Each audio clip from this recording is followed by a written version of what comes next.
Let's get to know the artist behind the epic melodies, songs, and beats. Celebrating the best new music from around the world. This is the A State of Trance podcast. Hey, what's up? My name is Ruben Ronde, and in the studio today I have another guest for the podcast, Mr. Achilles. How you doing, man? Good, man. How are you? All the way from Australia, here in the studio today. Yeah, a long way to come. But how does it feel to be back in the Netherlands? Because you were here the last time you were here for Tomorrowland already. A few times, yeah. And then afterwards you were for AD, but now you're spending a longer time here. Yeah, longer time here. Almost like trialing to live here, whether I can live here or... and I love it here. It's great. There's definitely things I miss back home, but there's many things to love about Amsterdam and Holland in general. So. What is the number one thing that you miss from Melbourne? I miss the food and wine and drink culture, the coffee culture. That's probably, I'm a bit spoiled in that regard, living in Melbourne. It's world famous for that. You can go to get whatever cuisine you want. Every night of the week, you could go to a different place. You'd never be able to see them all. So yeah, Amsterdam food is good too. Yeah. But yeah, the coffee is definitely better back home, I think. Really? Yeah, I think Interesting. I also think that it's not really on topic right now, but I think Melbourne is also more laid back than Sydney, for example, right? Yeah, I mean the states in Australia have their own nuances. Melbourne's very different from Sydney. Melbourne's a bit like mini New York. I describe it as. Sydney's maybe a bit more like an LA, or it's more a beautiful city. It's got a wonderful bay, but Melbourne's definitely easier to live and get around and work and things like that. Did we start a fight now in Australia? Probably. I mean, I love my Sydney fans. I love people from Sydney. There's a lot of trance fans in Sydney. I love Sydney. Yeah. Shout out Sydney. Awesome. Hey, let's start at the beginning because, of course, Australia has a rich culture dance music-wise. How did you fall in love with dance music? What was the first step into finding out what dance music is for you, or trance in general? Yeah, that's a good question. I think you have to go back to my childhood, which kind of coincided with the explosion of EDM, or electronic dance music. Mm-hmm. I know sometimes people use that term to describe a genre. I don't really like using it to describe a genre. It's just dance music to me. Genres are gone anyway. Yeah, especially these days. Yeah. So, yeah, I was really into pop music and hip hop, and I was trying to make it as a pop songwriter, particularly in the urban scene. And as a kid, I learned to play piano and started making beats on a very, very early version of FL Studio, mm-hmm. which a friend introduced me to. And from there, I kind of grew to love dance music because at the time, I was just finishing high school. And then I was lucky enough to catch the last couple of Stereosonic festivals and future music festivals. And these, mm-hmm. They're world famous for, being probably our best dance music festivals ever in Australia. Yeah. Big shout out to Richie and Jeanette, of course. Yeah. I think I'm so sad I missed out on those also, because I remember seeing on it wasn't social medias back then. Like, how would you see those? Maybe Facebook or something like that. Yeah, but it was guerrilla marketing too, like posters in the city and things like that. Yeah. But I remember that they traveled pretty much like 5 or 6 big cities in Australia, and it would be like artists touring together, becoming best friends and hanging out, doing studio sessions together during the week and stuff like that. So sad I missed out on it, but now festival access here also, of course. Yeah. But it's not the same as those festivals. Yeah, well, I think the musical direction has changed a bit, but yeah, Festival X is a great festival too. Yeah. But yeah, growing up, I was, I'll never forget certain moments at those festivals which really, really inspired me to this music is awesome. And the best part about it is I can make this music. Yes, I had a bit of a musical background, but it wasn't inaccessible to the point, if you want to start a band or you need lots of people to work with, you need a producer, you need all this kind of stuff to make it happen. Yeah. Whereas in dance music, and it's important to differentiate the difference between a producer and a DJ. They're two different things, but you could learn how to do both and create an artist project. So yeah, that was really world first with dance music. So you started out making music, you were creating pop stuff, hip hop and stuff like that. And at a certain point you went to festivals and you were inspired to start doing your own dance music. That's Pretty basically much, yeah. Yep. So that's when was this moment that you were making the full switch, that you were like, okay, this is what I want to pursue?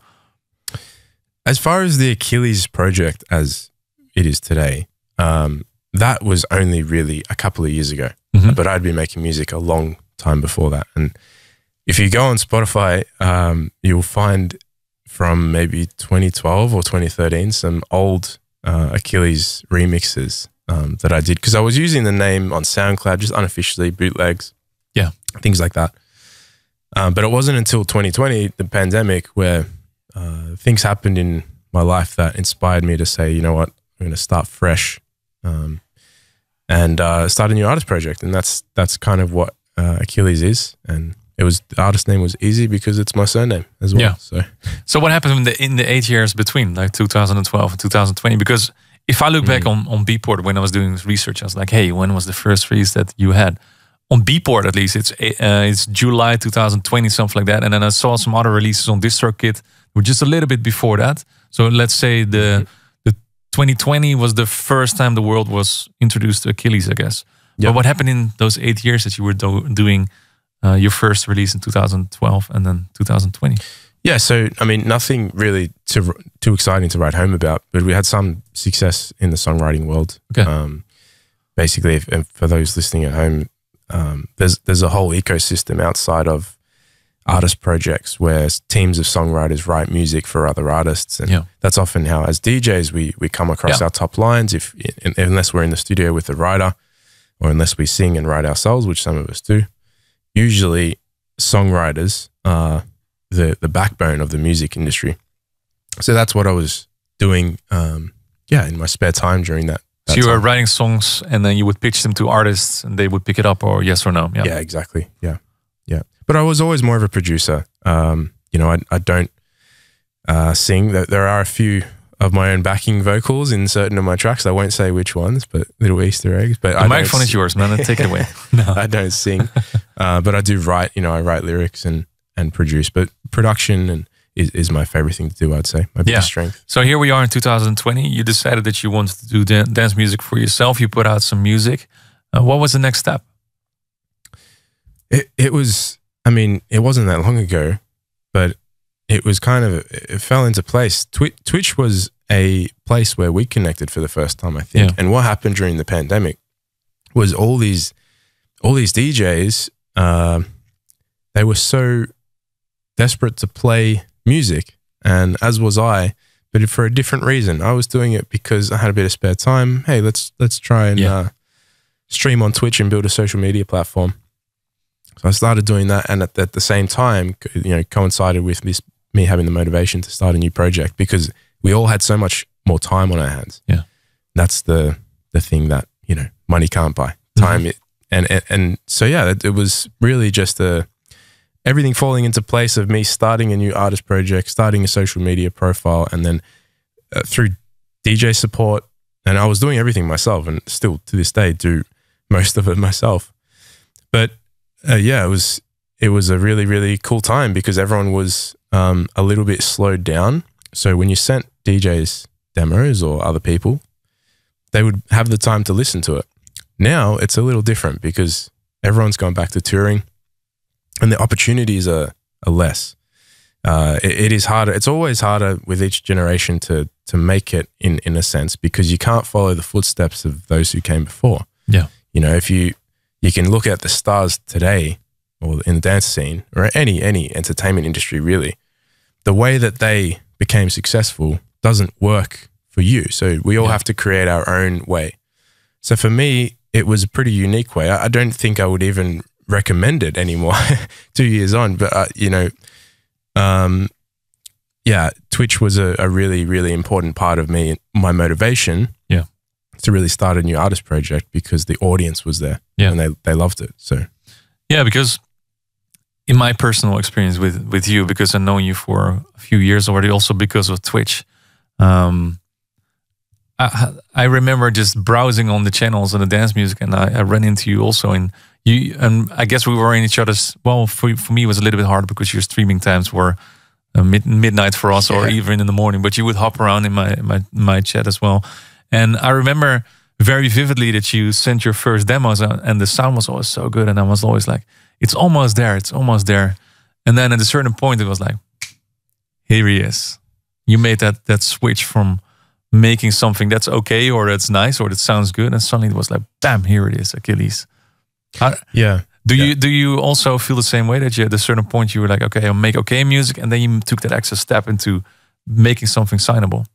I think my issue was I wanted to do everything, and that's often creatives we get bored very quickly of certain types of music, certain genres. Yeah. So really, the biggest difference in skill set wise, because I had the skill set always, but it was in order to really excel at a particular type of music, you really have to put the reps in, the 10,000 hour rule. You need to build your system. You need to train. It's like learning a language to perfection. Yeah. That's the difference between like a in my opinion, good artists and great artists. They learn their tools. They have talent, but you really need to work hard. Yeah. Nothing beats hard work. Hard work beats talent in general. Yeah, exactly. And so for me, it was finding the sound that I wanted to do. And I mean, ultimately, the trance scene. Like I used to buy the A State CDs as a kid. Mm-hmm. I used to buy them from. There was a store in Australia. It's still around, but everyone used to go to JB Hi-Fi and buy their CDs. I used to buy like Ministry of Sound compilations and other compilations. And A State of Trance was one of those. And so I would buy them with my pocket money. Mum would be driving me around to school or wherever. I'd be playing them in the car. And yeah, that was my introduction to dance music. Yeah, I forget why I was saying that, but anyway, it ties into. Do you think a lot of up and coming artists are too impatient right now? That you're saying right now that you have to put in the 10,000 hour rule. That's right. Yeah. I remember what I was saying. Yeah. Yeah. So really, I totally agree with what you just said. Patience is key. It's definitely not something that's come easy to me. Yeah. But the sheer amount of work to be successful, no matter what you want to do, you got to find something you love. But then you realize once it becomes work, it really weeds out the people the hobbyists from the pros. Yeah. Because there are times when it's really, really not fun. There are times when it's really fun, playing shows, things like that. But there is a huge amount of time where you need to grind and have faith that, okay, this is going to pay off. So, yeah. Do you think a lot of people fall off because of that?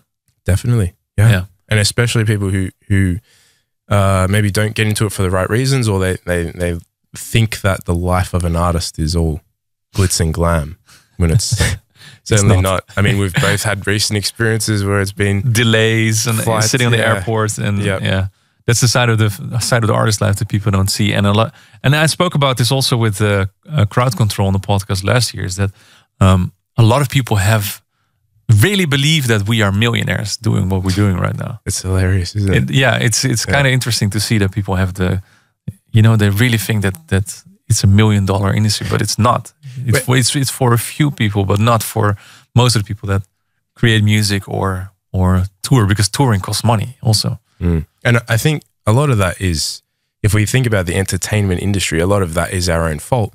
Because what are we doing? We're posting on social media all our successes. Yeah. How good am I? How good is my life? You have to play that game to an extent. But as a fan, I think quite often fans think that's all there is to it, and nothing because else. No one posts online that you had a shitty day or that you've been on the airport the whole day just waiting for a flight to be canceled again and again and again and again. Yeah. Because people don't want to see that. Yeah, that's right. I think I would actually say these days, there are some things that people do want to see your personal life more as an artist. Yeah. And sometimes, it's hard to draw the line of how much to show. But I do think people, they react positively when you're genuine. Yeah. So, yeah, not everything is all rosy. And I think that's important for people to understand too. That's life. But on the other side, it brings a lot of happiness also. For sure. I mean, we love it. Yeah. Let's dive into some of the questions that were submitted. And I'll have some more questions after that as well. Yeah. First, Alan Fox Diaz wants to know, how does it feel to be one of the fastest rising artists in your country, because right now you live in the Netherlands for a short period, but in Australia you already had like a massive boom in already, because you played Transmission, you played with Marlowe, some shows and stuff like that. So yeah, tell us, or tell Ellen, what does it feel like to be such a rising artist? Well, it's great. I think gratefulness is key to everything. I'm very, very grateful for the opportunities I've had and been able to build for myself. But it's not as quick as maybe it appears. I've been making music a long time and finding myself for a long time as an artist. So yeah, I think a lot of the time it can look like that, but really there's a whole life experience goes into where I am today. Yeah. As far as the Achilles project goes, I've been very grateful for the support of people like Marlowe and being able to support him. There is a rich dance culture in Australia to be a part of. Ultimately, there's not as many shows as there are here or the US or Asia. Yeah. But so the opportunities are more limited, and that's why a lot of us look abroad. But the Australian dance music culture has a special place in my heart, and I think a lot of hearts of DJs around the world as well.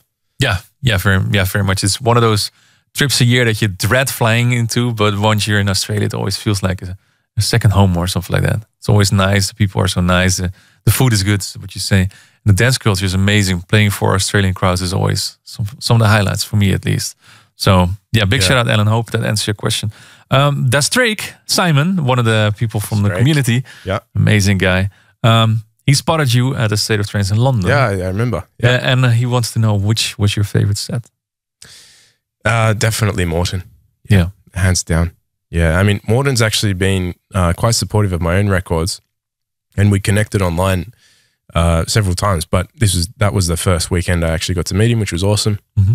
Super cool guy, and yeah, his set was unbelievable. I think it's also, like we were talking about this before, it's trance music, in a new flavor, and they're not calling it trance necessarily, but Morten has the humility to, in a sense, to come and play at A State of Trance and showcase his stuff, and people loved it. The crowd loved it. Apparently, he's one of the most frequent listeners of this radio show. Yeah. He walked in and he knew people that were working behind the scene, because they sometimes pop on socials or here in the studio, and he knew everybody apparently.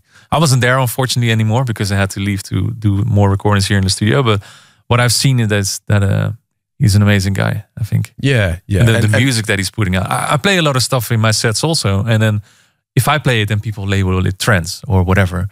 It's just interesting to see how well his set was received in London. So, Morten, if you see this or if you listen to this, shout out Morten. Please come back and do another set for us, maybe in Rotterdam next year or something like that, or another location. But thank you for coming by. Lisa Bo wants to know, what is your all-time favorite trance song? Well, you did a few reworks of them, I guess.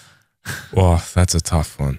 So if you go back and let's say that you bought those CDs, those A State of Trance CDs back in the days, or you went to A State of Trance in 2015 in Australia. Let's go back to those days, or anything. There's so many that come to mind. I think there are classics, like Silence, which I've remixed. Yeah, A Deja for Strings. These songs hold a special place in everyone's heart. I'm going to say one that maybe isn't obvious. It's Requiem by Mark. Mark Sixma, yeah, M6. Yeah, that song. I'll never forget the goosebumps it gave me. The first time I heard it. And that sound and that style, it still feels current today. It's timeless. Yeah. Really, really, really good song. Yeah, he was here for the Armada 20 years episode a few weeks ago. And I have to say, like, the stuff that he made back in the days is, you can still play this. Yeah. It's still current. So I don't know did he already know, or did he created something in the past that just could last for years, or I don't know, he was some kind of visionary or something. He's an awesome producer. I mean, now we've got multiple records together. Yeah. One is out, which I've played in the mix. But he's a super cool guy, and it's another one of those childhood moments. I used to listen to all you guys really as a kid, and now I'm working with the people with the guy who made Requiem. How cool is that? Yeah, I mean, the thing is about music, and there's certain producers like you mentioned. Mark's one of those guys. I think Axwell is another guy where you listen to his music from 10 years ago, from 15 years ago, and sonically it still sounds so current. And that's so difficult to do. There are so many genres today, like trends and quick little TikTok trends and things that they're hot today, but they're not going to be hot in 10 years, quite obviously. Sure. But there are some sound, and you can never pick it. You can never pick what's going to be timeless, but it's always special when it happens. Is that something that you pursue for yourself as well? That you want to be so unique that you don't want to fall off that people don't like it right nowadays, but that you would be remembered in 10 years from now? Yeah, because that's the nightmare of a lot of artists, that they're like, okay, 10 years from now, no one even know who I was anymore. Yeah, I don't think about it actively like that, but of course that's the goal. I think if you're trying to try too hard to do any one thing, you have to work hard, but not necessarily try to be something. You just have to make music that you love, and try and package it in a way that's digestible. Yeah, like that's the challenge. You can never tell what's going to be timeless and what's not. Mia Grali wants to know, how did you know that producing and DJing is your dream job? I guess we answered that kind of already in the early 2020s. You were like, okay, this is, you had an audience big enough to become partner on Twitch. That's already one step, I guess. So then you realize there's an audience for what I'm doing. I'm answering the question for you. I shouldn't do that, but that's was one of those things, I guess. Yeah, I mean, fundamentally, the feeling you get by creating something or channeling creativity through you, and then being able to play music and perform in front of a crowd. I think sometimes people ask, do you get nervous at shows and things like that? I actually don't. I get nervous before. Yeah. But then once you step on stage, and then it's fine. It's not just fine. It's you're thriving. Yeah. That's the environment. I don't think that's true for everyone, but yeah, certainly for me, that's how I know. For some people, for some artists, it's like the anxiety just slaps you in the face when you get on stage, and other ones are just enjoying it so much. Yeah, for sure. That's the highs and the lows, I guess. And Martin L wants to know, what is your dream collaboration? Dream collaboration. I think that probably changes, year on year. If we're talking dance music, mentioning before, probably Morton at the moment. Yeah. But there are so many artists that are incredible. Axwell is another one who was a massive inspiration. Armin, of course, goes without saying. But probably right now, 2023, Morton has an amazing sound. And it's quite compatible with my own. Yeah. Yeah. Well, let's make it happen. Let's make it happen, Morton. Easy. Sarah 12 wants to know, do you like Vegemite? Yeah, I do. Yeah. I mean, if you grow up on it, it seems to be okay. There's an actual Vegemite factory in Melbourne. And it's well known because when you drive past it, you can smell it. Like the smell of, I don't know if it's like a yeasty smell, but it's very distinct. Wait, hold 2 seconds. Just keep talking. Yeah, no, that's all good. Oh, I think we have some Vegemite here. Well, I'm not sure if sorry for that, but I was checking around in the back room because Big Texican took some Vegemite last time with ADE. Yeah, shout out to Big Tex. And no, it was actually was it A State of Trance early this year, or was it ADE that he brought them in? But no one likes it here. Yeah. So it's still standing there with bolognese taste or something like that. It's interesting. Yeah, we brought your Tim Tams as well because I was traveling with him. So we those I ate because those are amazing. Yeah. Oh, now I feel like having some Tim Aussie Tams. snacks. Yeah, very, like very I said, our food, we're known for our food, right? Very much. Okay, so what is coming up next in your schedule? Because I know how productive you are. I know probably. Well, you told me already that you're going to have releases out for the rest of the year already. You just released a track on Our Mind a few weeks ago, and there's coming on one up next week with Boris Fong from Malaysia. Yeah. Shout out, Boris. Boris, shout out. What else is coming up? Yeah, releases wise, it's a pretty busy year. Yeah. Which I enjoy releasing regularly. I do want to next year slow down a little bit. Yeah. Because I think in the music industry has become so fast now that we're kind of losing the magic of every release. Yeah, a release becomes a post. Yeah, basically. Exactly. And people forget your last release straight away. Yeah, and it's difficult. It's difficult, man, because our attention spans are so short. But I think we have to find a way as an industry to kind of shift a little bit more back to telling the story. A song should be special. It shouldn't be a commodity. Yeah. So yeah, this year is full. Not completely full, but mostly planned out releases wise. Few shows that probably can't say yet, but yeah, there'll be things happening back in Australia. I'll be back here for ADE as well. It's always a fun time. So yeah, come and say, if you're in Amsterdam or you're in Europe, highly recommend coming to ADE. Especially as a fan, you get to see so many. It's amazing. People just walking around everywhere, having a good time, just networking here and there. So now you're living here in the Netherlands for a few weeks already. I would love to know, did you pick up some Dutch already? Because I've seen on you. I see that you're using Duolingo, so the microphone is yours. Ik spreek een beetje Nederlands. Very well, very good. Look, conversationally, no, but you know, my naam is Achilles. Ik ben een DJ. Yeah, there's some very funny things that Duolingo teaches you sometimes. Like it teaches you the objects, and so it'll give you sentences that really don't make sense. Like you have to repeat back, like ik ben een appel, and so you know, which if you don't speak Dutch, it means I am an apple. Ik ben een banaan.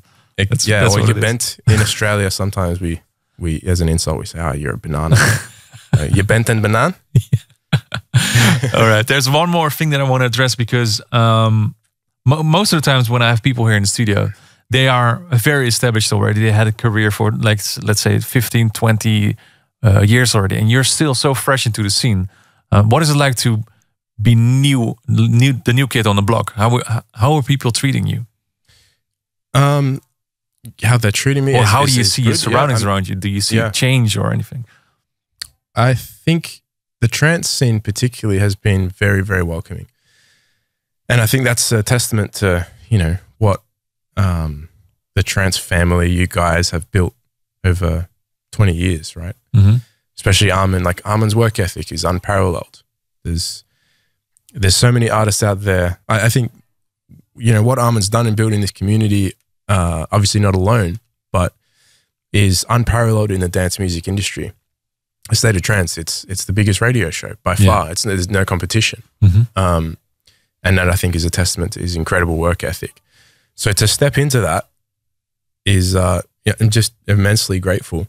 People are generally supportive. I think, look, people appreciate good music, but it's also about being a good person, putting good energy out, and you know, hoping for the best, but not expecting anything in return. I mean, that's my policy. Yeah, be present. Don't expect anything.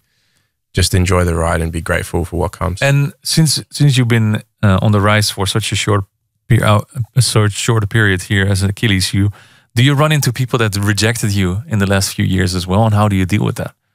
Yeah, a little, but I mean, you can't hold, as an artist, you know, and I give this advice to anyone trying to make it, you can't hold resentment for that, because you know the things are so saturated now, unfortunately, that if you're a bigger DJ or a label, you have to look at the audience size. You have to look at what's happening.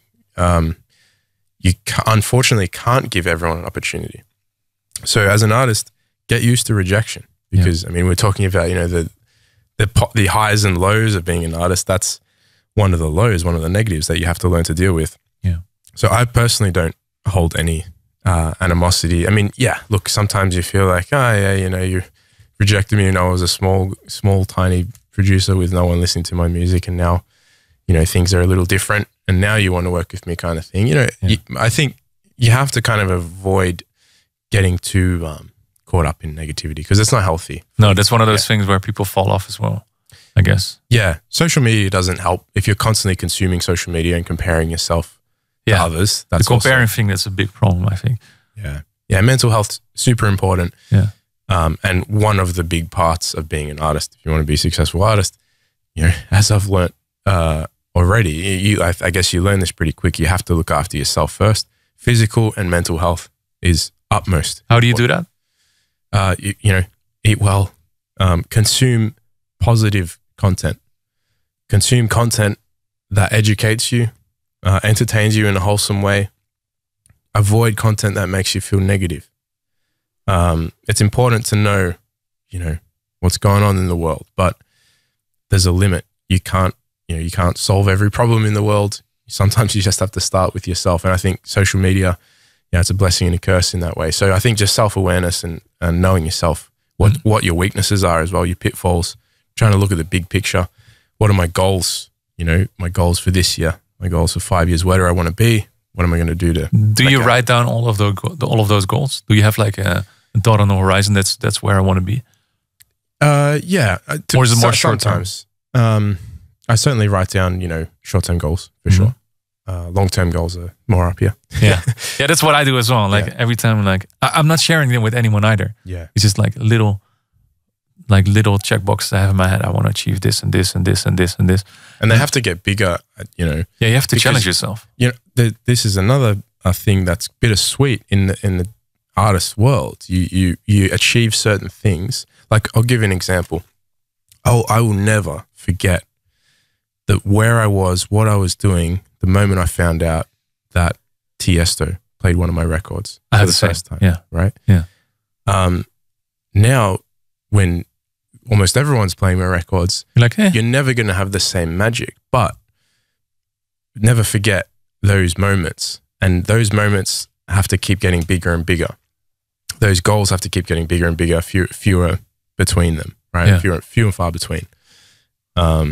So yeah, that's a good example of. I wish the human brain didn't work like this. That you would not get excited anymore when something happens that already sort of happened. Like if you're an artist or a DJ and someone plays your songs, you should be happy about it. Anytime there's something that has happened. Yeah. If you look back at your old days, when I remember. For example, one of the first artists that ever played one of my songs was Ian Betts, who at that moment was playing Creamfields and stuff like that. And that's one of those things that I'll never forget. Also, what you're saying, the first time on A State of Trance, when I was not even part of the team, or those were monumental things that you never, ever forget. Yeah. Now, I wish it was always like that, but it is what it is. Yeah. I also try and savor those moments, and whenever, lately, I'm really trying to make a point to do that as well. Like, try and thank people for supporting music and things like that. I must give a shout out to Somna because he was, I think, I'm 90% sure, he was one of the first DJs or the first DJ to play one of my tracks officially on a radio show ever as Achilles.